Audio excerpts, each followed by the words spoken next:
Hello mga ter, ni ano pud ko. So today mga ter is may magsi-set up na naman ako mga ter ng isang decoration para sa church Thanksgiving and anniversary celebration mga ter sa isa nating kapatiran sa Harip, Barangay Harip, Hinatuan, Surigao del Sur. So noon pa man mga ter, ako na talaga ang kinukuha nila. Pero noon mga ter, ang gamit ko pa lang noon mga ter is simply balloons lamang mga ter. Wala pa tong mga wala pa yung pa mga pa arch mga ter, wala pa yung pa metal arch mga ter.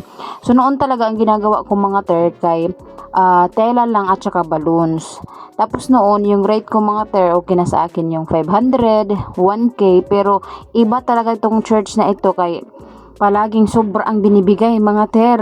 Kaya kapag nag-request sila, hindi talaga ako magtanggi sa mga request nila mga ter. So as you can see mga ter, hindi pantay ang pagkalagay ko ba ng kuan shimmer wall sa wall nga mga ter, kay hindi kompleto ang shimmer wall ko mga ter, kaya tinansya ko na lang mga ter kung saan banda yung matabunan at kung saan banda yung visible mga ter. Kaya hindi ko na lahat linagyan ng shimmer wall background mga ter, kay may arch man din ako na ilagay. Tapos yung mga may makita na kaunting hindi na natabunan ng shimmer wall mga ter, lalagyan ko na lang yan ng balloons mamaya mga ter.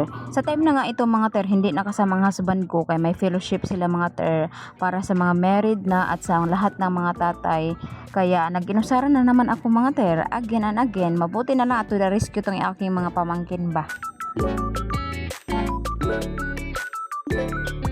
So hanggang dito lang muna ang ating vlog for today's video mga ter. Salamat kayo sa pagtanaw, salamat kayo sa pagsuporta sa akong page, salamat kaayo sa pag-like and pag-follow. Kita ta sa sunod mga ter, and this is your Terian.